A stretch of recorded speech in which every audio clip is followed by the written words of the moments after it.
Hello dear students, real number के second lecture में आप सबका स्वागत है। चलिए स्टार्ट करते हैं।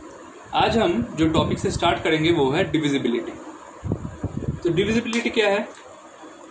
डेफिनेशन बोल रहा है a non zero integer a is said to divide an integer b if there exists an integer c such that b equals to a c। तो इसका मतलब क्या है? एक इंटीजर होगा a जिससे हम डिवाइड करेंगे एक इंटीजर b को और वो एक रिलेशन फॉलो करेगा। उसका वो रिलेशन क्या होगा? b इक्वल्स टू ए सी। ठीक है, तो फर्स्ट एग्जांपल लेते हैं। क्या बोला है? 3 डिवाइड 93। यहाँ पे b कौन है? ये 93b होगा। a क्या है? 3a होगा। तो देखते हैं, टेस्ट करते हैं। 93 equals to c into a। ठीक है, 3 डिवाइड करता है 93 को। कैसे? 3 31 जर, तो c इक्वल टू 31। 31 एक इंटीजर होगा, इंटीजर है ना, और डेफिनेशन में भी बोल रहा है कि c एक इंटीजर होगा, तो c इक्वल टू 31। तो ये डिविजिबिलिटी का रिलेशन फॉलो करता है। ठीक है, नेक्स्ट एग्जांपल 6 डिवाइड्स 28। चेक करते हैं। b होगा 28, तो 28 इज इक्वल्स टू 6 इंटू सी। 28 को क्या 6 डिवाइड करता है? नहीं, तो c समथिंग पॉइंट आएगा, पॉइंट समथिंग। तो ये एक इंटीजर नहीं है, तो ये डिविजिबिलिटी को फॉलो नहीं कर रहा है। ठीक है, नेक्स्ट, ये तो डेफिनेशन को ही फॉलो नहीं कर रहा है। कैसे? यहाँ पे क्या है? 0 डिवाइड 4। यहाँ पे क्या बोला है? A non zero integer a। यहाँ पे a का वैल्यू क्या है? a equals to 0। तो ये डेफिनेशन को ही फॉलो नहीं कर रहा है, तो रिलेशन को तो फॉलो नहीं करेगा। ठीक है, तो हम अगली क्वेश्चन पर आते हैं। ये क्वेश्चन क्या बोल रहा है? Let p be a prime number and a be a positive integer if p divides a square prove that p divides a। ठीक है, तो मान लेते हैं a एक पॉजिटिव इंटीजर हो। तो a अगर पॉजिटिव इंटीजर है तो a का प्राइम फैक्टराइजेशन करने पे कुछ प्राइम फैक्टर्स आएगा। मान लेते हैं a इक्वल्स टू बहुत सारा प्राइम नंबर का मल्टीप्लिकेशन है, जैसे p1, p2, p3 dot dot dot pn। ये सब भी प्राइम फैक्टर्स है। ठीक है, ओके। अब a स्क्वायर बोला है, a स्क्वायर भी कर लेते हैं। a स्क्वायर क्या आ जाएगा? p1, p2, p3, pn into p1, p2, p3, pn। ठीक है, तो ये क्या बोला है? क्वेश्चन में बोल रखा है कि p divides a square. p a square को डिवाइड कर रहा है, तो क्या होगा? p डिवाइड्स a स्क्वायर मतलब p divides p1, p2, p3 dot dot dot pn into p1, p2, p3 dot dot dot pn। तो p अगर इसको डिवाइड करता है तो इसको भी डिवाइड करेगा, दोनों एक ही चीज है। मान लीजिए ये y है तो b ये भी y होगा, तो p डिवाइड्स y स्क्वायर मतलब p डिवाइड्स y। ये y is equals to a है ना, तो हम लोगों ने यहाँ पे क्या माना था? ये p1, p2, p3 dot dot dot pn equals to a, तो p डिवाइड्स a भी हो गया। यही मुझे प्रूव करना था। ठीक है, प्रूव।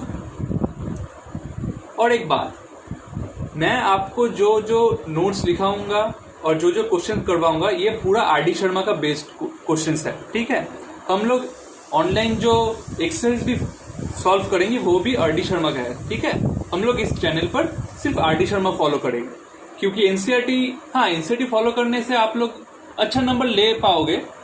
लेकिन आर.डी. शर्मा जो है ना, आर.डी. शर्मा अगर आप जेन्युइनली फॉलो करेंगे तो उसका बहुत अच्छा इनपुट जाएगा आपका 11-12 में। ठीक है, तो इस चैनल पे हम लोग सोनली आर.डी. शर्मा फॉलो करेंगे।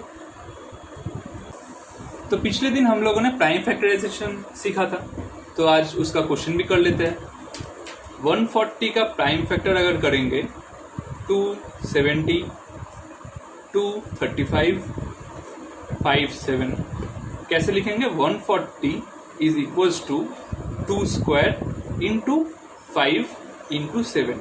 हम यहाँ पे 4 नहीं लिखेंगे, क्योंकि 4 एक प्राइम नंबर तो नहीं है ना, हम लोगों को प्राइम नंबर के प्रोडक्ट में लिखना है। तो लिख लिए तो यही उसका आंसर होगा 2 स्क्वायर इंटू 5 इंटू 7। ठीक है, नेक्स्ट करते हैं 156 क्या होगा, 2 से करते हैं 7 14 8, 2 से करते हैं 3 6 9, 3 से करते हैं 13, हाँ यही तक होगा। तो 156 is equals to 2 square into 3 into 13, यही इसका आंसर होगा। तो नेक्स्ट क्वेश्चन क्या होगा, prove that there is no natural number n for which 4 to the power n ends with the digit 0। ठीक है, यहाँ पे एक छोटा सा कंसेप्ट है, कोई भी नंबर 0 से एंड होगा ये हम कैसे बोल सकते हैं उसको देखकर। मान लीजिए 50, ये 0 से एंड है, इसका वंस डिजिट 0 है, तो इसका अगर हम प्राइम फैक्टराइजेशन करेंगे तो क्या आएगा, 2 इंटू 25, इसको बोल सकते हैं 5 इंटू 5। तो देख सकते हो आप लोग कि the number which ends with 0 has a prime factor 5, right? So in this case we have 4 to the power n। ठीक है, 4 to the power n को हम कैसे लिख सकते हैं, 2 to the power 2 into n, इसको हम लिख सकते हैं 2 to the power 2n। तो जो नंबर 2 के पावर में है, मान लीजिए n का वैल्यू हो गया 0, तो ये क्या होगा, 2 to the power 0 मतलब 1। अगर n का वैल्यू 1 है, ये क्या हो जाएगा, 2 स्क्वायर मतलब क्या, 2 इंटू 2। तो 2 टू द पावर 2n ये जो नंबर है इसके प्राइम फैक्टर में सिर्फ 2 ही आएगा और 1 तो होगा ही। ठीक है, मान लीजिए 1 into 2 into 2 into dot dot dot, जब तक n का वैल्यू जो दिया हुआ होगा capital N, 2 to the power capital N, मतलब ये n टाइम्स होगा। ठीक है, तो कहने का मतलब क्या है, ये जो 2 to the power 2n number है इसके प्राइम फैक्टर्स में सिर्फ 2 और 1 आएगा, 5 तो नहीं आएगा।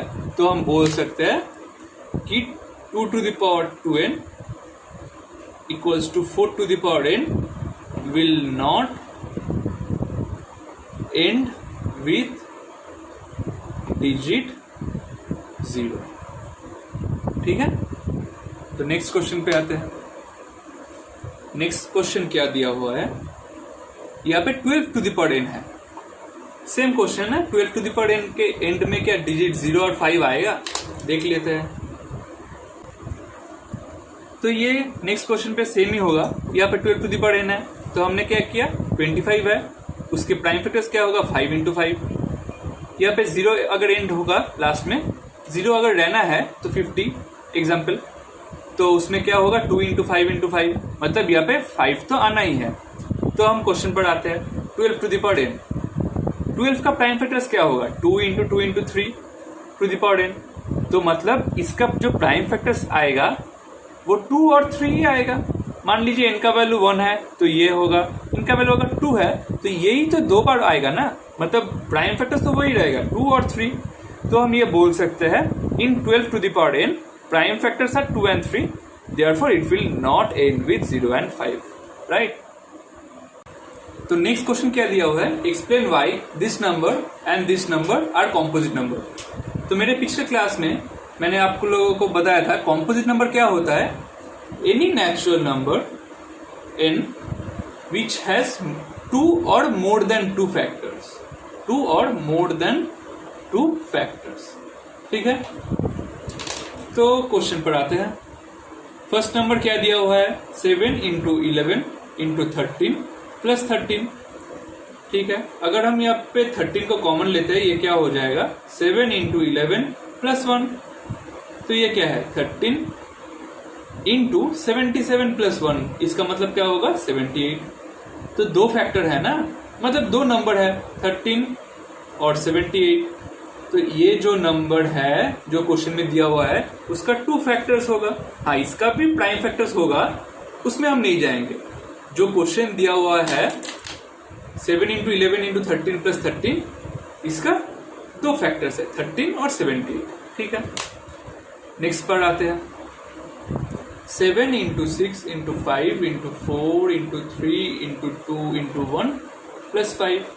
सेम यहाँ पे 5 और यहाँ पे 5 कॉमन ले लेते हैं, क्या आ जाएगा 7 × 6 × 4 × 3 × 2 +1, क्या आ जाएगा 5 × इसका यहाँ पे कितना होगा 7 × 6 42, 4 × 3 12 × 2 24 × 24 +1। मतलब देख सकते हैं ना, यहाँ पे 5 एक नंबर है, यहाँ पे ये एक नंबर है, 2 फैक्टर्स हो गया, 2 नंबर 2 फैक्टर्स।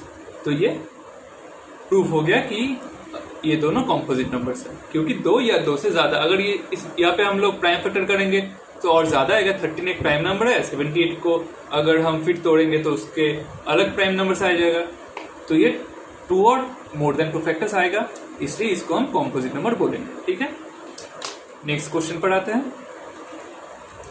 सेम क्वेश्चन है, सिर्फ नंबर अलग है। क्या क्वेश्चन है 3 × 5 × 7 +7। सिमिलरली 7 कॉमन ले लेंगे, 3 × 5 +1 हो जाएगा, यहाँ पे क्या आएगा 7, यहाँ पे क्या आएगा 15 + 1 16। तो ये 2 नंबर्स है ना, तो ये जो नंबर दिया हुआ है उसका 2 फैक्टर्स है, इसलिए ये कॉम्पोजिट नंबर होगा। इसका भी फिर से प्राइम फैक्टर होगा, मान लीजिए 2⁴ है × 7, तो यहाँ पे कितना फैक्टर्स आएगा 5 फैक्टर्स, 5 फैक्टर्स। तो यहाँ पे 5 फैक्टर्स आया, तो हम लोग बोल सकते हैं ये कॉम्पोजिट नंबर होगा। ओके स्टूडेंट्स, आज के लिए बस इतना ही। आप लोगों ने देखा होगा कि मैंने आर.डी. शर्मा का जो एक्सरसाइज 1.1 है टिल दैट जो थ्योरी है मैंने सब करवाया, और एक्सरसाइज 1.1 में से भी कुछ सम्स जो इम्पोर्टेंट मुझे लगा उसको मैंने करवाया। 1-2 सम्स है वो आप खुद से ट्राई कीजिए, उसमें से अगर कुछ दिक्कत आए तो मुझे कमेंट सेक्शन में बताना, मैं रिप्लाई कर दूंगा या फिर मेरे नेक्स्ट वीडियो में उसको कवर कर लूंगा। Okay guys, if you like my video, please do subscribe my channel and press the bell icon to get more such videos. Thank you.